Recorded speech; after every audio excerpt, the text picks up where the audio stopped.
Come here. Get off.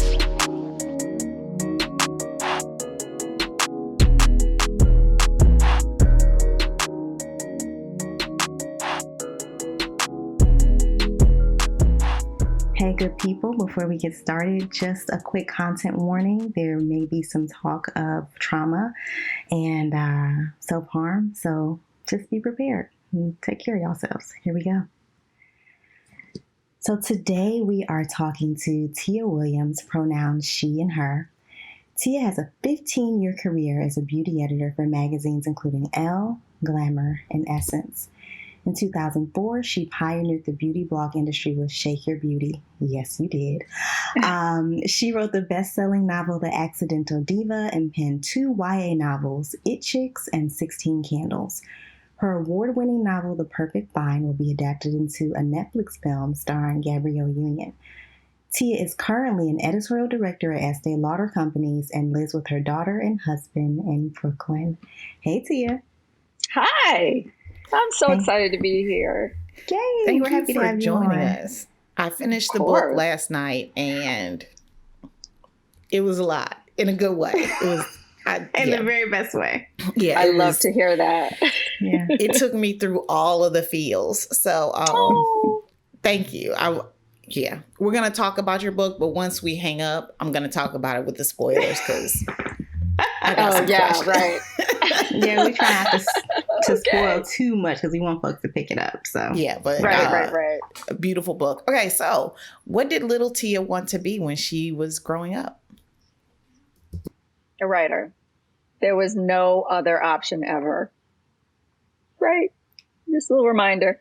Yeah, like I'm one of those sort of rare people who really, really always knew what I wanted to do. There was never any wavering. There was never any, what should I major in college? It was none of that. Mm.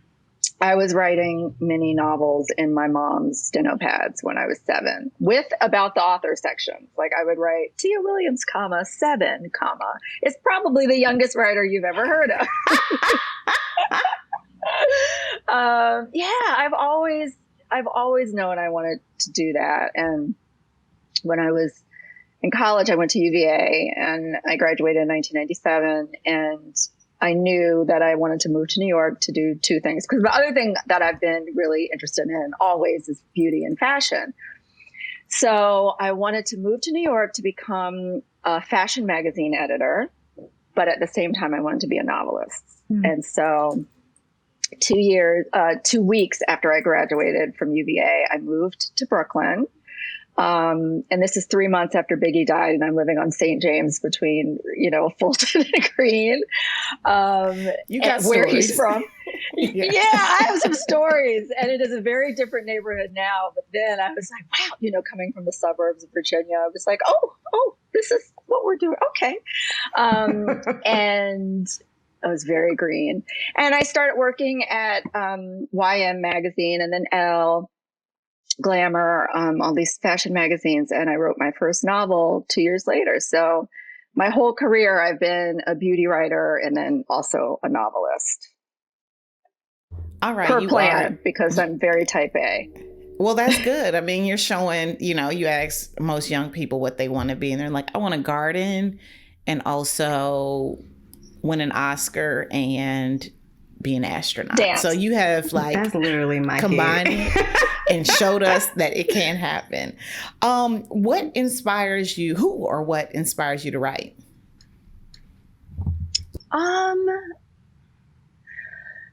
Well, in terms of the plots and storylines and characters, I'm inspired by my life, things that happen to me, things that happen to people I know, mostly things that happen to me. All of my protagonists, I've taken a hefty percentage of their life from mine.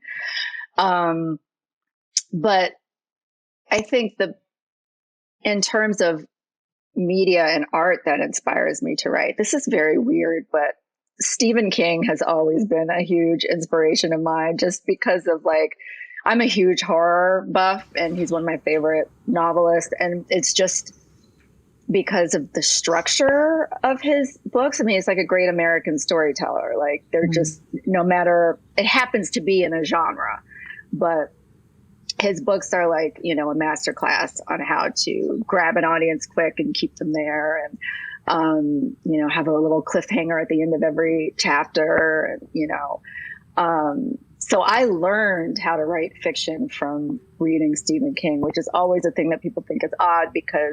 But he wrote a literal book about writing. And he wrote a little book about writing. But you would think, because I write in the sort of rom-com genre, that I would look up to someone in that space. But it's always been good Stephen writing King. is good writing. It's true. Yeah. Yeah, and it's you know, reading your book, I listen to it on audiobook, so I'm gonna say listening a lot, but listening to your book, okay, you see how it all ties together. Yes, it is, you know, rom-com, you know, it's romantic and erotica or whatever, but that ties in so easily with horror, and your book, listening to how Eva like really thought about how everything works together and lay that out in the book really shows how it's actually not that far of a jump from, you know, romance to scary shit. Because most of my romances were scary, to be completely honest. Same, yeah. It actually, is the same genre for most of us. That is true. Lord have mercy. So, as someone, it's so funny. So, you and I have never met, but I think we have a lot of the same friends. Oh. Yeah, because we've also worked at a lot of the same places. So, we'll talk about that after the show. Okay. Yeah, but I also, in reading the book and then like reading about you, like, and we'll talk a bit about the parallels between you and your characters, but like, I feel like you and I have a lot of things in common. And one of the big ones is starting in magazines and then also writing books, because this is your 6th book, right? Mm-hmm. Yep. Yeah. Even though folks have been calling it your 2nd book, and I'm like, where? Where? How? Why? When? Like 6. Yes. Yeah. 6. Yeah. And I'm writing my 6th book right now, but I also work for magazines and starred in magazines, all of that stuff. And so the question I'm always interested in with folks who have careers and are also writing books is, how do you balance your writing with your day job? Not well. I have to be completely honest. I mean, I feel like this is a circle of trust, and I get so annoyed when I hear, you know, it's like a model saying, I don't work out really. Right. Or, I just drink water. I just drink water and like grilled chicken. I just want to tell the absolute truth. Like, the way I approach it is not the healthiest, and I don't really know. I always think, like, you really can have it all, but, you know, you'll be struggling through it. I'm about to say, not well. You know, you're not going to do it well. And until 4 months ago, I was a single mother as well. I have lifelong debilitating migraines. So I have a full-time job, and I'm a novelist. So finding time to write is really, you know, it's not going to be in the morning, because every morning I wake up in pain, and it takes me a couple of hours of like cocktailing painkillers to feel normal enough to get up and start my day. So it's not going to be in the morning. Can't be during the day because I'm working. And then I have a 12-year-old. So it's after she goes to bed is when I usually will work. And then, because my head is so unpredictable, I might have a bad migraine day and can't work, you know, and can't work. So if I ever have a day where I feel sort of okay, I feel like I have to write until 3 a.m, because I'm not sure when it's going to come back, you know, when I'm going to have a good day again. So it's really like get in where you fit in. And I wish I had something more functional to reveal, but I really don't. The most important thing is the discipline piece of it, because there's always something more interesting to be doing than writing. Say that. There is always something I mean, napping, dusting, talking on the phone, brunching, drinking, smoking, doing whatever. Like, it's reading, Real Housewives of Potomac. Like, there's always something. And so you really have to be hard on yourself and make yourself do it. Whatever schedule you set up, no excuses. You have to do it. Yeah, okay. That might be something I need to hear. So yeah. You have just like described everything that's going on with the both of us. Down to the migraines, not for me, but for my lovely co-host. Oh, yeah. I'm so sorry. God. Yeah, it's not great. There's so much that we're gonna jump into. But let's first talk about sex. So we use erotica here on the show, much like Eva, as kind of a jumping off point for conversations about lots of things. But we like to start with the beginning. What were the lessons you learned in your household growing up about sexuality and gender? Well, I had my family is so funny. My mom was the mom that you went to, that my friends would go to, or that to talk about things that their own mommy wouldn't talk about. So she was very, very open, very vagina, penis, never baby talk. We knew all about sex very early. My parents had a very thriving sex life. And so they would have this loud sex all the time. Like, we couldn't get away from it. And so you don't get that lesson. Good job, Mama and Daddy. I like it. Like, I would have summer parties and they would do it. And my friends would be like, "Oh my God, what's that noise?" And they're like, "Oh, Mommy's having a nightmare." No, Mommy's having an orgasm. But I was so used to it.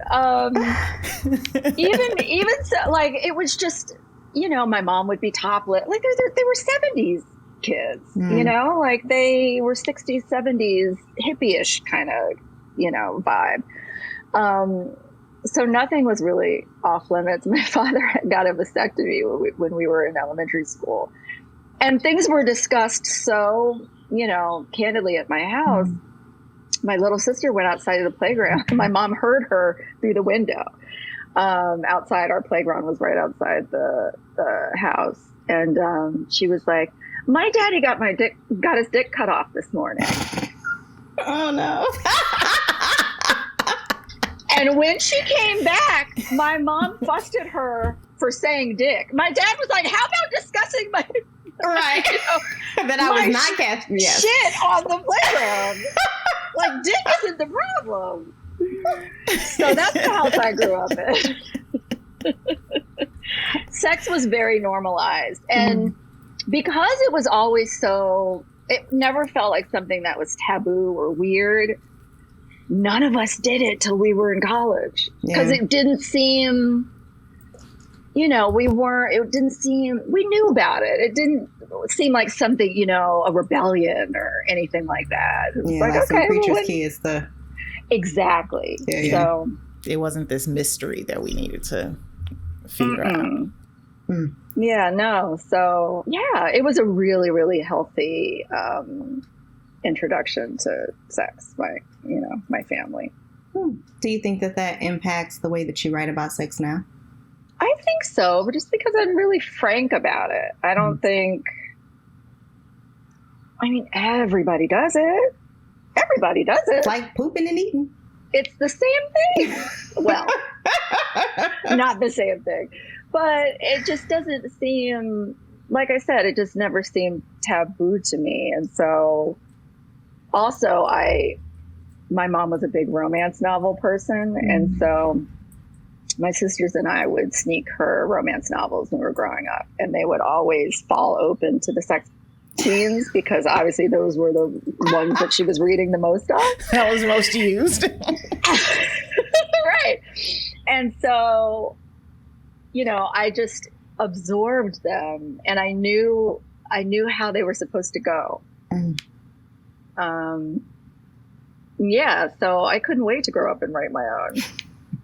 That's what's up. Well, speaking of writing your own, last week we read an excerpt from 7 Days in June. Thanks again for that. And the book stars Eva and Shane, two writers who reconnect 15 years after they first fell in love. Where did the idea for this book come from?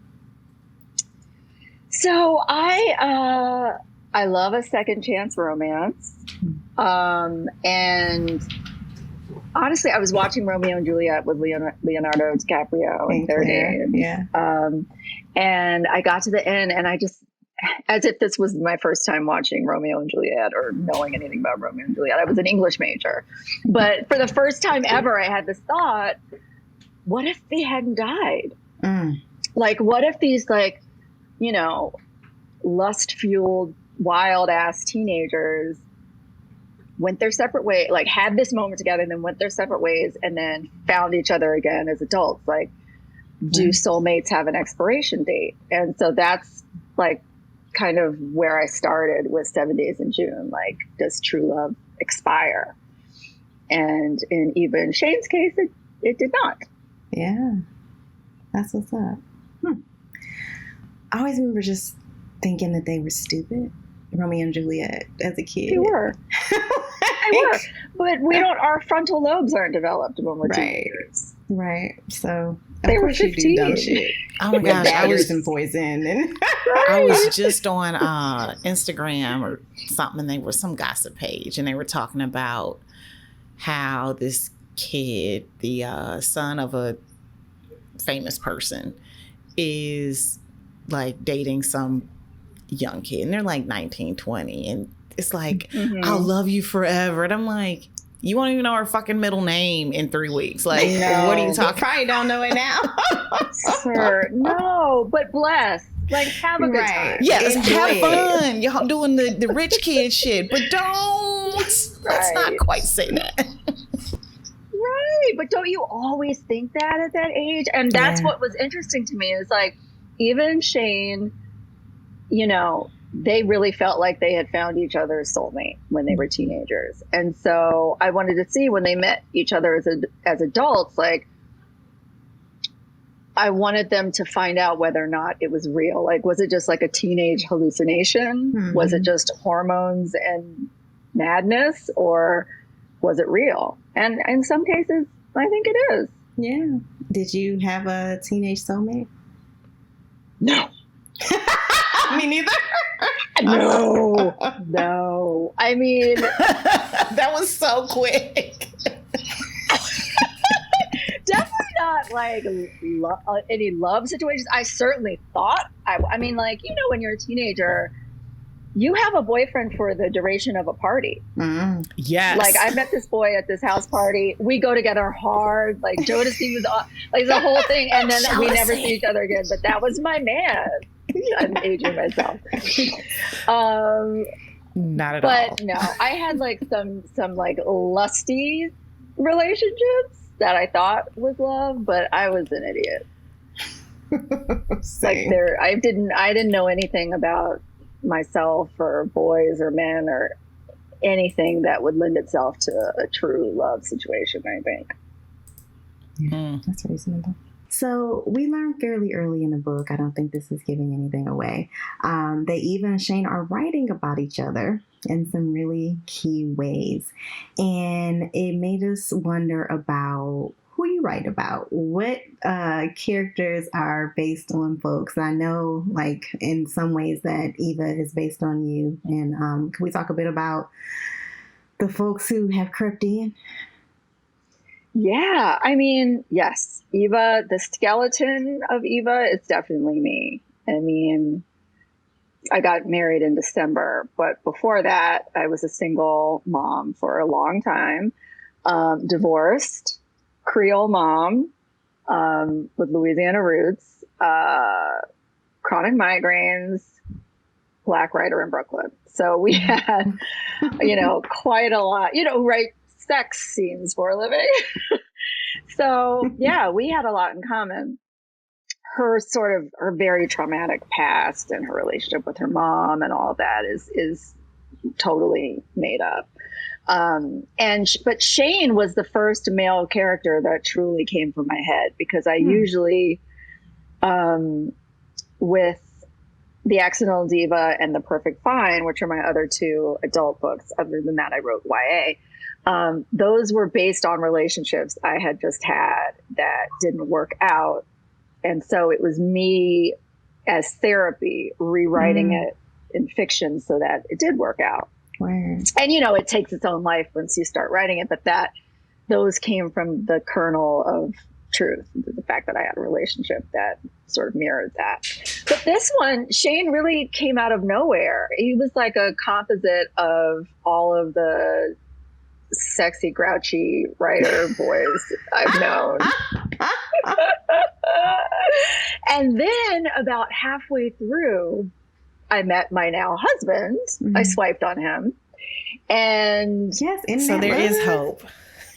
Girl, there is. I don't want to say that because it sounds like, look, it took me 4 years. Okay. So it's like a happy ending, but also, fuck, why did it take so long? Like, it's hard. And it was like appointment dating. I was like, okay, I don't have my daughter on Thursday. I will go on a date every Thursday. It's a numbers game. Keep going. Oh like, I had to do that. You and I have the same one. Right? And I met my partner online too. See? Because if you're a single mom, like, honestly, how else are you going to meet anybody? And I work in beauty and fashion. If there are barely any men. Not running into any men, yeah. No, and they're gay. If they're, so it's so hard. But anyway, what was I saying? Oh, so I met him, and he's Danish. Like, he grew up an hour from Copenhagen. Wow. And has lived all over the world and has like this restless spirit, speaks all these languages, like, went on a surfing excursion in Vietnam and went on a motorcycle trek through, Brazil. Like, he just has, and you'll be talking to him and he'll drop these things and it's like, your life sounds made up. Like, how? And I infused that into Shane a little bit, this whole idea that he's like not even from anywhere. He's a citizen of the world. Like, he doesn't have a home, he just likes to be near water and, you can't tie him down. And so, yeah, I put a lot of my husband into him. It tracks really well with, with Shane's upbringing in terms of him not really ever really feeling like he had a home from 7 on, right? To then turn into this person who's like, yeah, I don't need that. I'll make my home wherever I am, kind of a deal. It totally feels super realistic. Yeah, I mean, when you factor in what his childhood was like. Yeah. I mean, the first chapter of this book, I called Kenrya I don't know if I called her laughing, but I definitely was like, Kenrya, this is you. Tia has written you down to the snarky child that's giving therapy at school. Like, I was like, girl. And then she said the migraines. I was like, this bitch know who. She's literally all up in Kenrya's business. So, I mean, it was. Oh my God. Yes, it was uncanny. Actually. What'd you say? Yeah. How old is your daughter? She's just turned 10. Daughter. She just turned 10. And she's a lot of person. Yep. Yeah. She's a Gemini. She has strong opinions. Best of luck to you. Wow. Okay. Yeah, she's lovely. She's lovely. But she I didn't know that all of this would start so early. Yeah. So yeah, kind of off topic, and I don't want to get too much into it because we have to address it. We're gonna address it when we will have addressed it in the full show. But I like how you wrote Eva and Audrey's relationship and how Eva really did see it as an opportunity to get it right and do right by her baby so that her daughter had, a better chance at just kind of being a little less having to deal with less trauma, growing up. Yeah. That was really beautiful. And like I said, it really struck true with like how I have a son. He's 12. I have a son, but I'm trying to do that with him. But girl, You wrote Kenrya. So No, it's like a deliberate choice to raise your kid differently. You know, I think you can go one of two ways. You either emulate what you saw growing up, and hopefully that was a good thing, or you go all the way left and rebel against, you know, what your parents did to you, so you can, you know, give your kid a fair shot. Yeah. yeah. So therapy is like the thing we talk about constantly on the show. And so without having some insight into who you are and what makes you tick, it's really easy to pass on the more negative or less positive parts of that. And so. no shade, but you see it so, I'm going to get slammed for this, but you see it so often with men because they don't address their emotional lives the same way that we do. And they're so much less likely to get themselves in therapy. Yeah, and so they repeat what they saw and what their dads did and what their dads' dads did. And then here we are. It's tough. You're not wrong. I think. And you won't get slammed by anyone listening to this podcast because Okay, good. You're preaching what we preach. Yeah, I mean, I think I try never to say all or always, but I do think that in general that tends to be true. A lot of, you know, cishet men are not necessarily open into delving into their shit because it's hard. It's hard for all of us. And when you've been socialized to think that that is a negative thing, that to feel feelings is a weakness, soft, especially as Black men, exactly, then it can be really easy to be swept up in that socialization and to not feel like you want to push up against it because who wants to be different? Yeah, that's true. Yeah.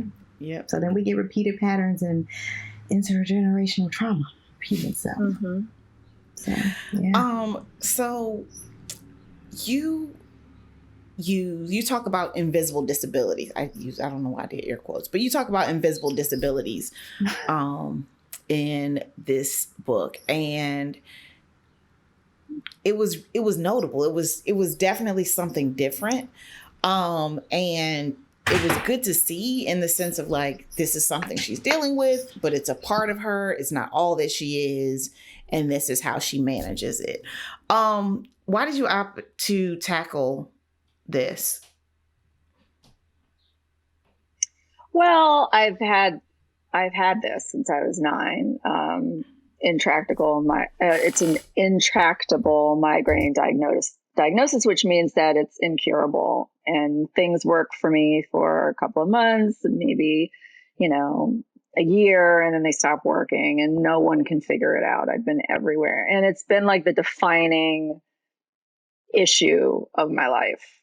And it gets in the middle of relationships. It fucks up work. It's the life ruiner if you let it be. I mean, chronic pain is you have to, if it's bad enough, you have to choose to even stay here, kind of a thing, because how worth it is life if your every breath is a nightmare, literally. And so because of how serious and unsexy and uncute and unfunny it is, I never knew how to write about it, within the genre that I write. And it wasn't until I was in my 40s that I felt like I was brave enough to try to do that. And so I don't know, I just kind of wanted to see specifically myself reflected in a sexy love story. Like, can this woman with this horrible pain and, being a single mom and being busy and being too tired or too drugged or too anything to, even participate in dating, can she find love and sex and happiness? And she did. So, and then I did too. Like, it was almost like I wrote it, I manifested it. I certainly was not expecting to meet my husband, like, as I was writing this, because there was nothing on the horizon. So that was a surprise too. That's beautiful. Yes, for manifestation. Yeah. So next book we're writing is about a $1 million lottery winner and her $2 million podcast co-host friends that also won the lottery. Right. Yeah. I mean, who knew? That manifestation stuff works. it's It not, does work. you know, I never really thought, I mean, that. I had never really believed it. Mm. Despite the fact that I had a friend, you know, I'm not a super spiritual person, and I have a friend who super is, and she was like, bitch, just make this vision board. Just do it for the perfect find. Because I was having trouble finishing it. I was like, I can't do this. Like, fuck it. Like, I'm not going to be a writer. I'll just go to, I remember seeing commercials for, to learn how to operate x-ray machines. And I was like, I'll do that. I can do that. I'll just go back. I'll just get certified. That was literally you throwing some shit at a wall. You're like, what'll stick? That's it. I can do that. I So mean, she was it's like, not take a ripping step yourself back. up to write, so why not? Right. She was like, okay, do this vision board. And before I'd even finished the perfect find, there was no cover, there was no nothing. Like, I made the board, I did a physical board, and I made it yellow, which is what the cover of the perfect find ended up being. And for some reason, I put Gabrielle Union on there. I thought maybe she looked like my character, or I honestly don't even know why I put it there. And look at where we are. Look at where you are. Right? Look at I that. didn't even Look finish at God. writing it. See? Look at that. And I'm not even a believer. So it's going to work for you whether you believe in it or not, you know? Mm-hmm. I agree. I think Interesting. manifestation is incredibly powerful, and I'm really excited for what you manifested. Yeah. So It's dope. crazy. Yeah. Yeah. So, Eva has major anxiety around doing an event with other Black writers who produce more quote unquote serious work. Have you ever been in a situation where you worried that folks wouldn't take your work seriously because it centers women? And if so, can you tell us about it and why that was bullshit? Yeah, I'm in that situation all the time. And I actually took that that scene. So it came from real life. So Eva is freaking out about being on this panel, and she's talking about, the panel is about the lives of Black authors in 2019, which is the year it takes place. And you know, she writes a vampire erotica series, and she's on a panel with, like, you know, the equivalent of Ta-Nehisi Coates, and, you know, really sort of people who are thought to be, you know, the spokespeople for racial relations in America. Like, they win awards for this. Like, they have big, fancy, you know, critically acclaimed books. And then there she is. And especially when you're on a panel with a lot of men that are in these fields, because they want to mansplain, like, they talk in all caps. It can be very, like, male centered, you know, black male centered to the exclusion of Black women, you know, the Black male struggle.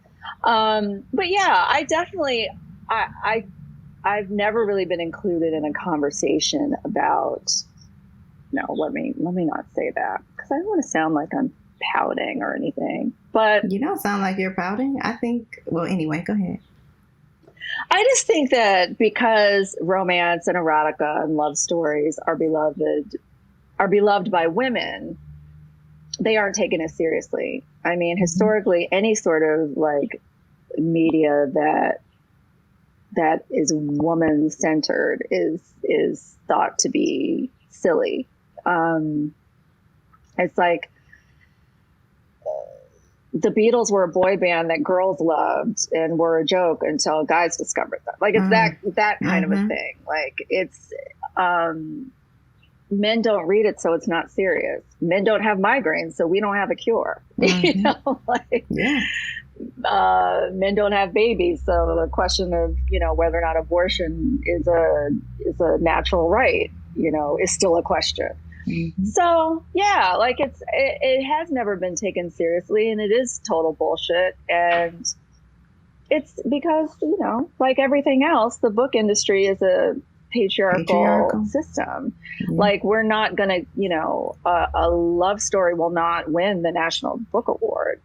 And it's nuts because, you know, the implication that it's harder or better or more valuable to write, you know, literary fiction versus commercial fiction is ridiculous, because it's the same conversation in music. Like, you know, who is a real musician? Like a person who writes a pop song that appeals to the entire world, or, you know, someone who writes a song appealing to a very small, you know, demo in Red Hook. Like, I feel like Nathaniel Hawthorne, you know, said it best when he was like, easy reading is damn hard writing. Yeah.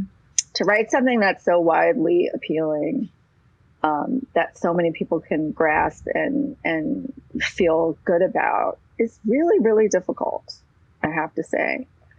That's why comedies don't win Oscars, you know? If it's not serious. It feels effortless. Yeah, exactly. Yeah. Pretty much. Yeah. Which is, I always get caught up on this, this distinction between literary and commercial. It's all commercial. It's a literal fucking business. You won't get a book deal if they don't think that it's going to make money, regardless of what it is that you're writing. So what are we even talking about? Also, those are the books that get the biggest deals. The Ta-Nehisi Coates of the world and whatnot. Mm-hmm. Exactly. So what are we really talking about here? I know. Yeah. Wow. And it's so easy to make, like, in the wrong hands, a love story is ridiculous. Yes. In the wrong hands, a sex scene is mortifying. Or comedy. Ugh, yeah. Or a cringe fest. Like, try it. You know, it's tough to do correctly. So, it's annoying. However, when done correctly, it's so easy. Exactly. What'd you say? Right, right. No, I was gonna say, I mean, we have a whole show that uses, you know, erotica and romance as a jumping off point for having conversations, because it is so universal. And also, it's just so fucking good. Yep. Yes. And the amount of trash, I say the amount of shit we sort through to get good books. It ain't easy. It is not easy. I can't imagine. So the scene that we read for the show, Eva and Shane have sex in a semi-public place. Why did you choose to have them have this such an intimate moment in a public place? Well, in a semi-public place, in a place that's not their personal sphere. With them also being really public people too. Yes. Right. Why did I do that? It's risky, right? What did I do that for? I think I loved the tension of they felt safe being that flirtatious with each other because they were in public. It's like, well, what? We can't fucking hear, you know? So there was that, like, they started going there with each other, and she's like, show me your scar, take your shirt off. You know, they get all flirty.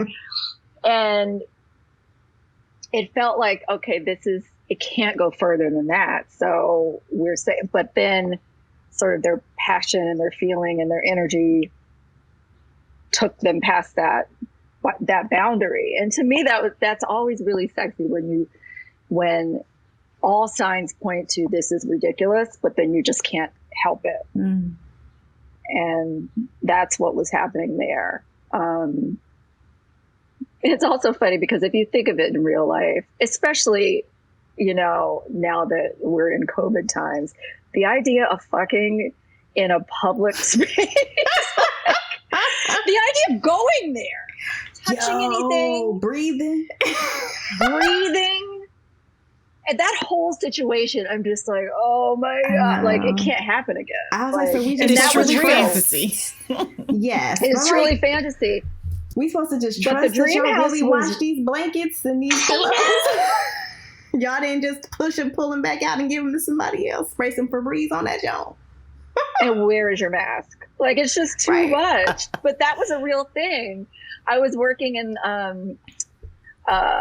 my last job. I was the head of copy at Bumble and Bumble, which is a hair care brand, and the offices were in meatpacking. And one of the Dream House because it was a pop-up that would happen all over the city. And so one of them was right near meatpacking. And so I'd go out and grab my lunch and see people in line for this like sleeping house. It was like all purple and shit, like these crazy lights. What is going on in there? What is really going on in there? And so that's where it came from. It's like, I bet people could really be raunchy in there. I mean, if you can close the door. Listen, it is not a thing that I would not have done pre-COVID. I ain't gonna front. Not to sleep. Right.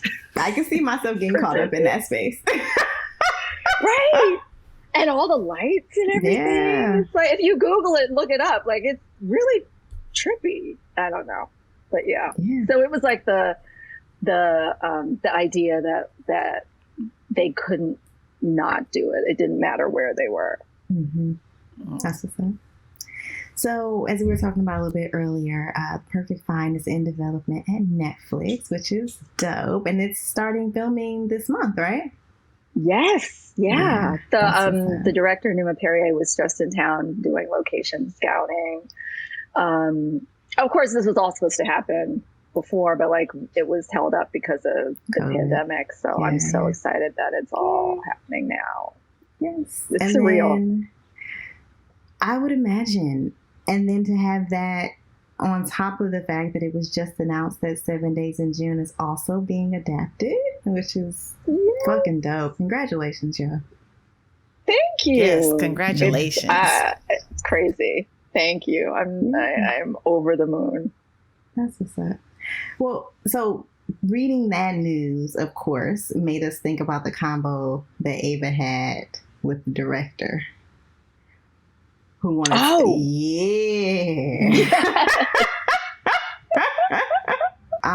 why was it important for you to show that aspect of the business? So what happened was Eva finally got a director that wanted to adapt her series for film.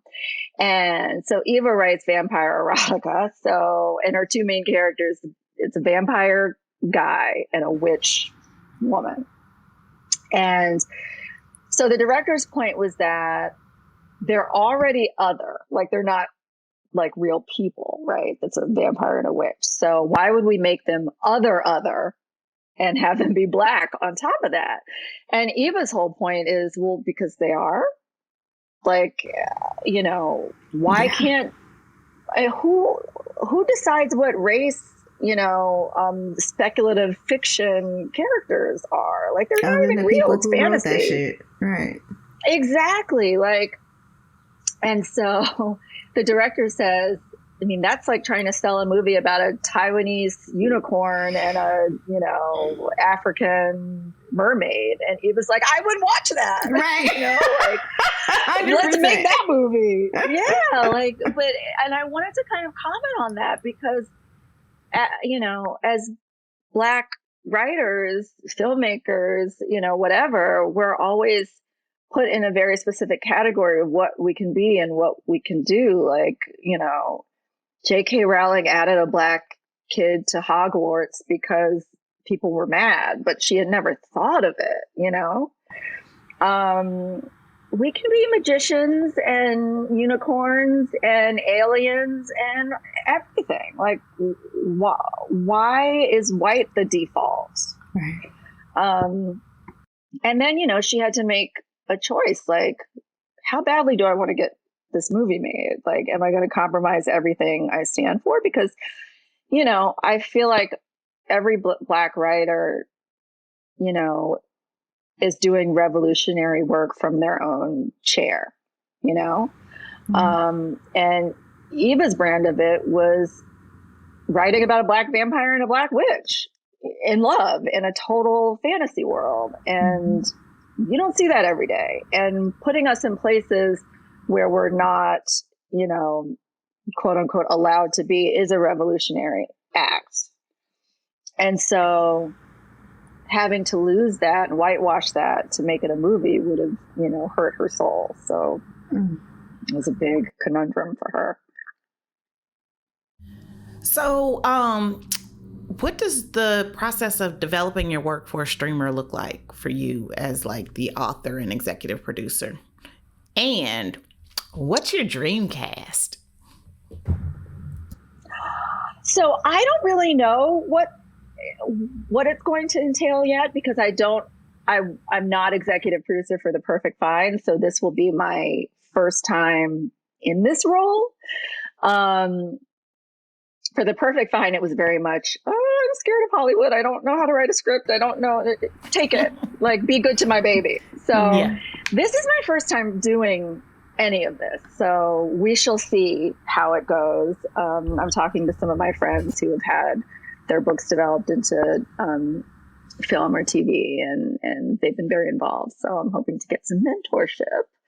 But in terms of a cast, for Shane, I'm obsessed with Aldous Hodge. For years, everything that I see him in, and he's always a supporting, he steals the scene for me. Like he's so charismatic, and he has that like broody intensity and intelligence that I feel like Shane has, but you could also imagine him being a tortured writer and a bad boy. A tortured writer, like all of it. So I love him. And for Eva, I'm seeing like a quirky girl, sort of edgy, that you feel might have some darkness in her, like Zazie Beetz from Atlanta. I love her. What is the name? Tiana Parrish. Did you guys watch WandaVision? Yeah. Yes. I think she's so good. And then for Eva's mom, Lizette, I keep coming back to Vanessa Williams, because she was a pageant queen and she plays evil really well. Yes. The perfect fit. I can see that. I totally can see that. And she looks Creole, even though she looks Creole. Yeah, she could pass as Creole for sure. Word. Okay. What did you learn from writing this book? I learned that I could write about what I didn't know, because it was the first time that I actually had to research something. I've never researched anything before. So both Eva and Shane have very traumatic pasts, and I did not. And so I had to talk to a lot of people. I had to represent it correctly. I did not want to get into trauma porn because it's gross and ugly. And disrespectful. I didn't know about alcoholism and what it's like to be in recovery, and seeing the world. It's like being a newborn suddenly. Like seeing the world with brand new eyes and having to adjust to things you never learned to adjust to. And so I did a lot of research when it comes to that. And then Ty, which is the teenage boy that Shane mentors, like 10 years, a long time ago. I remember it was the first time I'd ever heard the term school to prison pipeline. I think it was like a New Yorker article that I read. And I was just horrified. It was one of those things that as Black people, we just know intuitively, but it was the first time it was laid out for me, like how institutionalized it is and how systemic it is. And so I'd always wanted to touch on that in fiction. And so I did a lot of research on that as well. So I'd always been nervous to write about things that I don't like comfortably know, because I'd never done it before. But I think I learned that I can step outside of like my bubble of stuff. And with the next book I'm writing, it's all brand new. Like it's all research. So I feel like 7 Days in June was the bridge to this next one that I'm going to do. That's what's up. And it all rang really true. So I was about to say, it felt very, you did a good job on that. Yeah. You know what? Thank you. I was being interviewed the other day, and the interviewer was like, So, as someone who obviously sort of grew up in an impoverished, disenfranchised school system, I'm like, wow, I'm from Fairfax. My mama's gonna kick my ass if she thinks this is how I grew up. That feels like a white reporter making an assumption. Because, come on. Of course it was. Of course it was. None of us would be like, okay, I peg you as someone Tell me about your hood life. Tell me more. What was it like growing up in the projects of Fairfax? Right.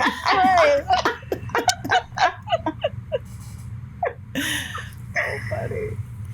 So, do you have a favorite line or passage in this book? Yes. When Eva says, stop writing about me, and Shane says, you first. Yeah. Yeah.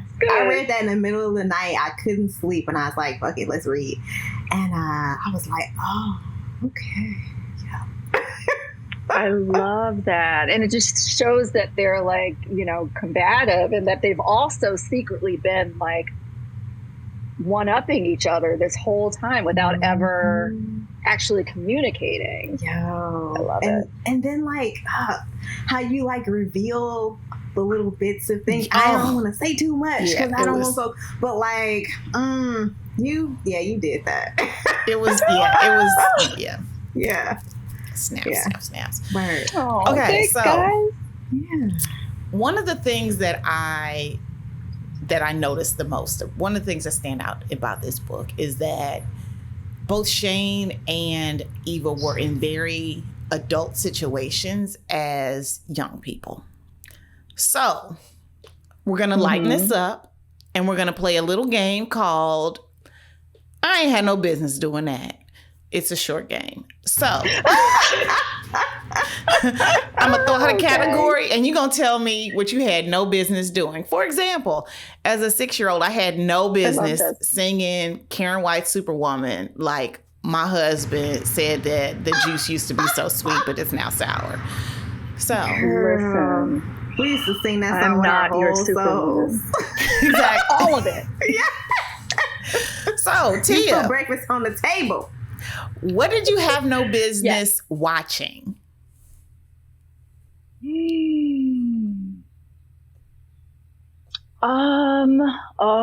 was so inappropriate.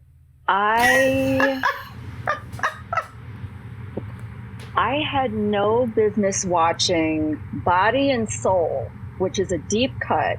It is a movie with Jane Kennedy and her husband, and he was a boxer in the movie or something. And Jane Kennedy, for the millennials in the house, was a pageant queen and a model, and she was one of the first like sportscasters on TV, black woman. But there was all sorts of sex and nudity in that movie. And we were one of the first houses in the neighborhood to have HBO. Ooh. And so it would come on all the time, and I would just be like staring. And speaking of like early cable, this is like 81, 82. If you could get your like the what do you call this? A TV, the dial in the 80s? Yeah, back when you had to turn that down. When you had to turn it, and you would get it in between two channels, you could pick up porn. Yeah. And it would be like super wavy, but you could see it. Yeah, it'd be wavy. It'd be super weird, like, but you could see some titties. Like you could see something. Yeah. It'd be like, you'd have to squint. This is why my eyes are bad today. I love it. I too used to watch TV when I wasn't supposed to. Yes. And then there was Skinamax.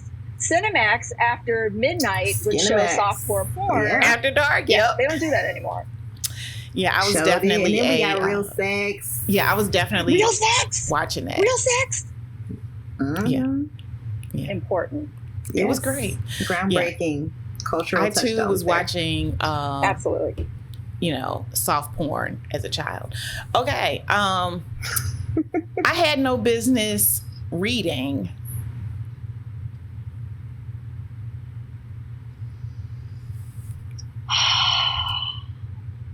There was a book called Slow Heat in Heaven.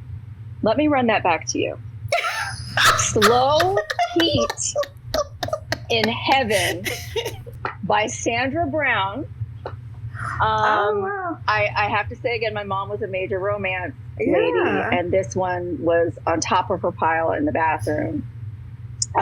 It was about, I say was like it's past tense, it's right here on my bookshelf, I'm looking at it. It's about a white woman in Louisiana who lives in the big house, and there's this Poe Cajun family who lives on these, I say Poe like with an apostrophe, Poe, because that's how they're describing the book. Cajuns, and they live like on the property, and the mom is the maid and stuff, and she has a son who like works in the fields or something, and then so the girl and the son grow up together, and they have all this friction when they're kids because she's rich and fancy and he's just like the Poe Cajun that's like working, but they grow up, lots of shit up. Yes. I googled slow heat in heaven. It autocorrect. It autocomplete. Yes. And this is why, if you both don't order this book, the second this podcast is over, it's some of the best sex scenes ever written. So good. Don't worry, I got it up. I already got it up. Don't you worry. I'm gonna get the Kindle, the Kindle edition, so it's just right there. So you can have that shit now. Exactly. It's good. Okay, last one. I had no business singing. Nasty Girl, Band 86. 7 years old. Wholly You couldn't tell me I wasn't nasty. Yeah. I actually had purple lace fingerless gloves, and I really did think I was. You were a bad bitch. I love it. I was singing Nasty Girl like literally this weekend. So yeah, it's a song for the ages. Okay. It really is. It's a timeless banger. Yes. Yeah. Because we all a little nasty. Okay. So in the story, Eva has lots of tattoos, and you showed us your right tattoo. How many tattoos do you have in total? And what is your favorite one? I have 1, 2, 3, 4, 5, 6. I have 6 tattoos. I don't have a favorite, but I have a funniest. So obviously I'm a massive Prince fan. And when I first got my divorce, I went out and I got drunk with my girlfriends, and we were walking around Astor Place, and there was a 24-hour tattoo parlor. And I was like, you know what? I need decisions. Bad. I regret this. So since 1984, I'd been carrying in every wallet I ever had this Rolling Stone illustration of a purple dove wearing Prince's purple rain jacket with his hair, his Prince curly hair. It's a dove with hair and a jacket on. Okay. I tore it out of a Rolling Stone when I was in 3rd grade. And it was just like my good luck thing. And I was like, you know what? I think I need to commit that. Like, this has to be on my body. Like, a new woman, new life, new tattoo. So I take it to the place. The guy's like, it's too small. You won't get any of the detail. We need to blow it up. I was like, great. So it's like this big. It's on my hip. It is indeed a dove with a hairstyle and a jacket. My sister looked at it and she was like, that looks like Thomas Jefferson, but a chicken. She was like, that looks like. So my sister called it my colonial chicken. So I have a colonial chicken on my hip. And that's why you shouldn't get a tattoo after you've been drinking. I mean, like, that's a complete setup. Like, Who needs a tattoo at 3 a.m.? Like, why are y'all open 24/7? Exactly. Like, that ain't even right. Exactly. It's a racket. It's a racket. Damn. And then she picked like the worst founding father. She could have at least, I don't The know, worst they all one, right? terrible, but he was a piece of shit. Girl, I went to UVA. I know. Right. Oh, Ooh. yeah. Well, yeah. What are you reading right now? Right now, I'm reading The Other Black Girl. I am too. I always have a million books at a time, but yeah, that's one of the ones I'm reading. And it's funny because we had the same pub date on June 1st. And we were on a panel recently, and we're both like halfway through each other's books because your pub week is so insane. You don't have time to, but I am just loving it. And the other thing is the bookstores are merchandising our books together because they're like both blue. They look like they're dating. They look really good together. So that's what's up. I'm really enjoying it. It is such a it's so original. It is. And it also, as someone who works in publishing, on the nose. Yep. A little triggering. Oh gosh. Yeah, but really, really good. Okay, word. Yeah. So what's turning you on today? Today? Like or in these this moment? days? Yes. Whatever comes to mind. What's turning you on? Can it be a fragrance? A perfume? It can be whatever's turning you, whatever. Put us on to some new shit. Okay, because I put on this perfume to go to bed. I'm obsessed with it. It's Tom Ford Soleil Neige, Neige, which means sun snow. So it's supposed to like emulate the way, like if you're on a snowy mountain and the sun reflects off of the snow, that like incandescence. It smells so good. I have it on right now for you guys, and you're not here. But like that, it just. I mean, I wish there was a candle, and there's also a shimmering body oil, so I put that on sometimes. And it's just, I don't really have enough time to do. That's a cop out, like to do self care. But I really haven't been able to find the time. It's hard to find the time, but just that one sort of indulgence does it for me. It's so good. So yeah, that is turning me on. And my husband over here as well. You're probably like, what about me? He's so cute. Oh my God. Oh yay! I'm so happy you found someone. Thank God. I was tired of looking. It's exhausting. Now you both can turn your attention to me and put some energy into it. Thanks. Keep swiping. You have to just keep those appointments. Yeah, it really does. Like you said, it's a numbers game, and we talk a lot about like being super intentional with it. Like I had like very specific things that I was looking for, and I didn't waste time. Right. As soon as I saw a red flag, I moved the fuck on. Get off the app as soon as you can. Like some of these guys want you to be pen pals forever because they have 15 other girls they're talking to. Like they're weighing their options, whatever. If a guy doesn't want to like get off the app and meet you ASAP, then keep dead moving. him. Yeah, it's not him. Good advice. Y'all pay attention. And if you want to follow Tia to find more advice, find out more about her books, what she's got going on, find out about the projects that are in development for TV and Netflix, girl. Y'all can find her at tiawilliams.net. And on Twitter, you are at TiaW_Writes.